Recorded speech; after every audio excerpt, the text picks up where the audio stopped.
Assalamu alaikum, dear students. I am Ahmad Ullah Shah, Assistant Professor, Institute of Business Studies. Today, the topic of our lecture is hypothesis development, and the lecture number is 11.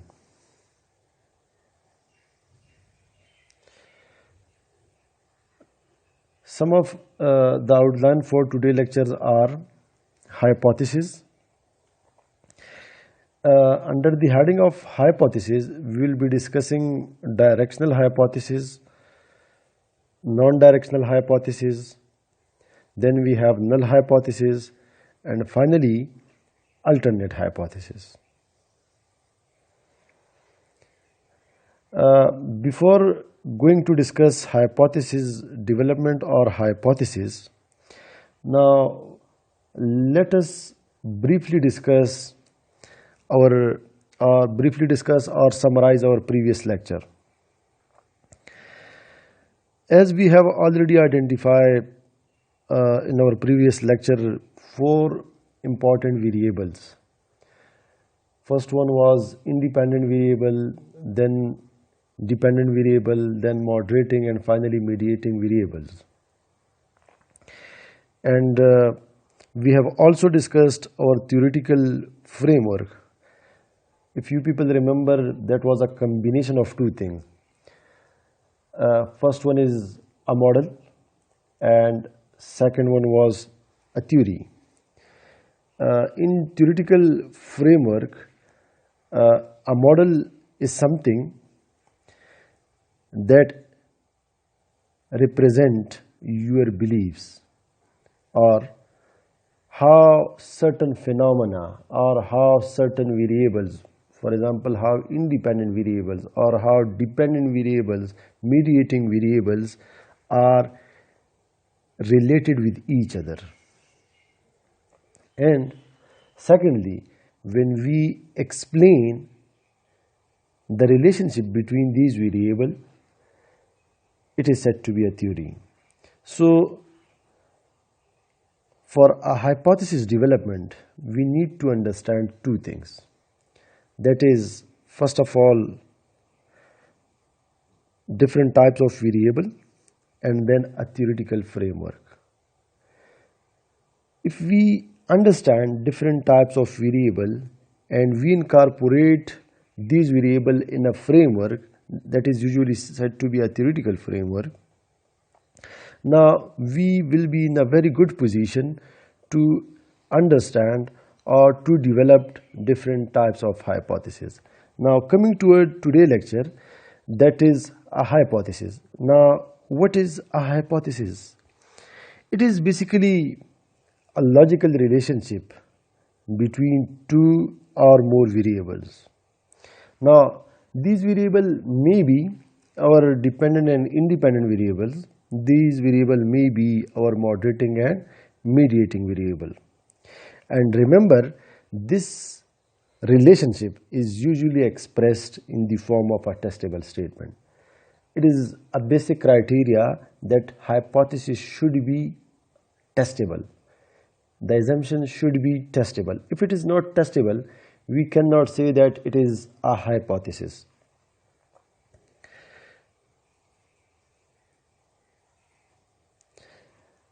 Secondly, we have a hypothesis are tentative and testable statement which predict what you expect to find in your empirical data. It is very important. In theoretical framework, as earlier explained, it is basically a combination of two things, a model and a theory. Now here we have to explain that why we expect something. For example, why we expect that independent variable is related to our dependent variable. Now here we have to collect a data, and on the basis of data we have to test our assumptions. Now we have example of a hypothesis: men are more productive than women. Now if we have a data, now regarding the productivity of men and women, we may be able to test this assumption. So our first hypothesis is men are more productive than women. Secondly, we have another example, training has positive relationship with job satisfaction. Now, if we have a question here regarding training and job satisfaction, and we distribute it among number of employees, so we may have a data then, and then we can test this assumption that whether or not training has a positive relationship with job satisfaction. So it is also a testable statement, so it could be considered hypothesis as well. Now there is a criteria for a hypothesis.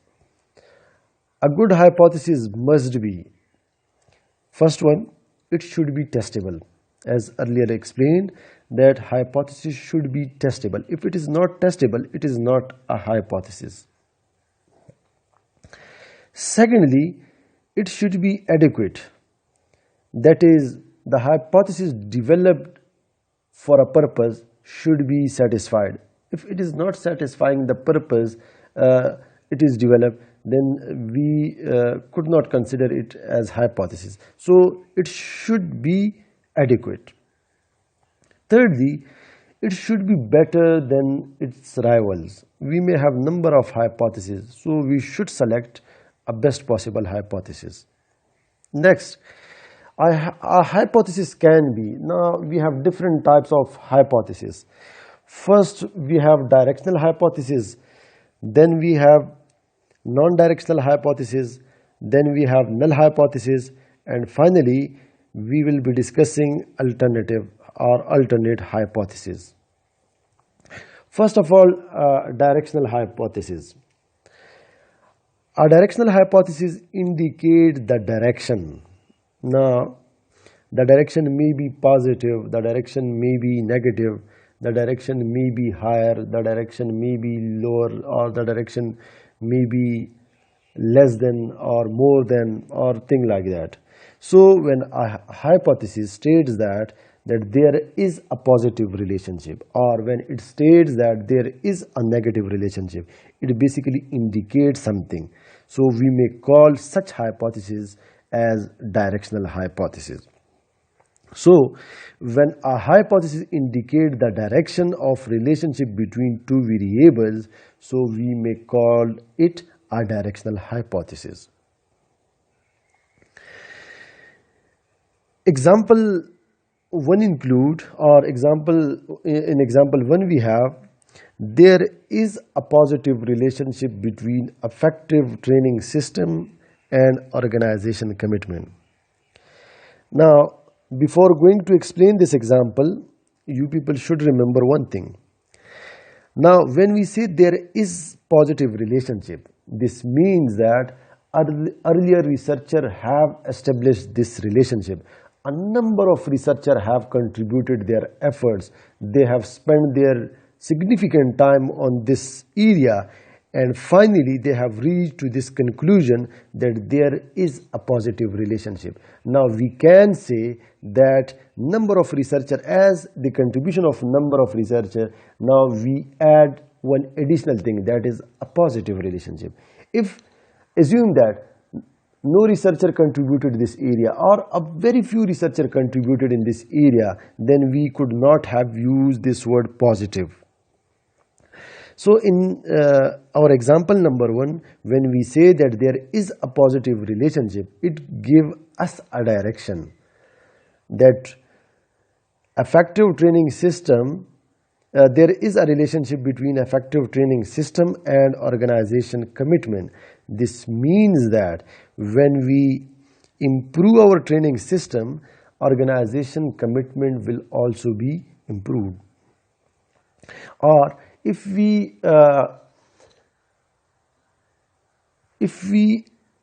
invest in our training system, so it will automatically mean that we are trying to improve employee organization commitment. Next we have example number 2, that is the greater the stress experienced in the job, the lower the job satisfaction of employees. Now, it means that there is a negative relationship between stress and job satisfaction of employee. Now, it also means that a number of researchers have contributed in this area, and when stress is high, there is a lower level of job satisfaction. So, it means that organizations are required to reduce the stress level within organization. Next, we have non-directional hypothesis. A non-directional hypothesis show no indication of the direction. That is, as we have discussed, positive or negative, or less than or higher than, or more than, etc., etc. So in this case, it gave us no indication of the direction of the relationship between two variables, and these variables may be our independent and dependent variables. So this indicates that very few or no researchers have contributed in this area, and we are trying to explore this area, and till date very few researchers or very few research papers have been published in this area. Hence, we are not able to say that whether there is a positive or there is a negative relationship. And on the basis of the logic, we may assume that there is a relationship, or on the basis of our assumption, we may say that there is a relationship, but we are not able that we may say that there is a positive or negative relationship.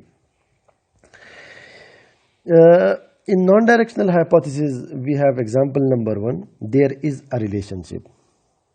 Now, we have no word like there is a positive or there is a negative relationship. We have removed the word positive because we have no clue at all that this relationship is whether positive or negative. Hence, we only state that there is a relationship between effective training system and organization commitment. Next, we have the same example as earlier discussed in directional hypothesis. That was, there is a relationship between stress and job satisfaction of employees. Now, if you people remember in our last slide, we have used higher than and less than, or a statement something that indicate negative relationship. But now here, it does not indicate anything that is related to or that indicate negative relationship. Rather, it straightly state that there is a relationship between stress and job satisfaction of employees. Next, we have null hypothesis. A null hypothesis are assumptions set up to be rejected in order to support an alternative or alternate hypothesis. This means that these are hypotheses usually established or developed in order to be rejected. Null hypothesis states that there is no significant relationship, or it states that there is no significant differences between two groups. This means that this statement or this type of hypothesis deny the relationship between two variables, or it states that there is no relationship at all between two variables, that is our independent and dependent variable, or that is our independent variable and our mediating variable. We have example, for example, women are more motivated than men. Now, this means that if women and men are working within an organization, so in that case, women will be more motivated than men. This means that there is a difference. It could be, null hypothesis could be represented with H naught, and then we have mu m, which is equal to mu w,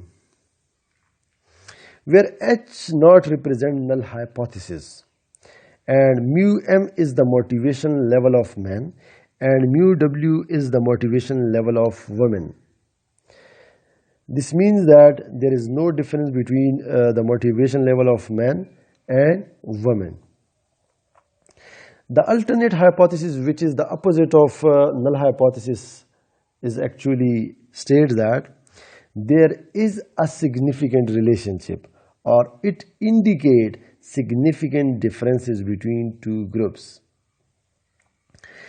In null hypothesis, which states no relationship, in contrast to null hypothesis, alternate hypothesis states that there is a relationship between two independent variables and our dependent variable. The alternate hypothesis, which is the opposite of null, is a statement expressing a relationship between two variables. This means that we have a number of independent variables, and on the right side if we have a dependent variable, so in alternate hypothesis will state that variable A has a relationship with variable B, variable A has a relationship with variable C, and variable A has a relationship with variable D, and so on.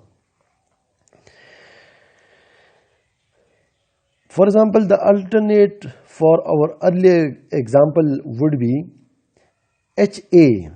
Now HA represent our alternate hypothesis. Mu M is lower than mu W, where HA represent null hypothesis.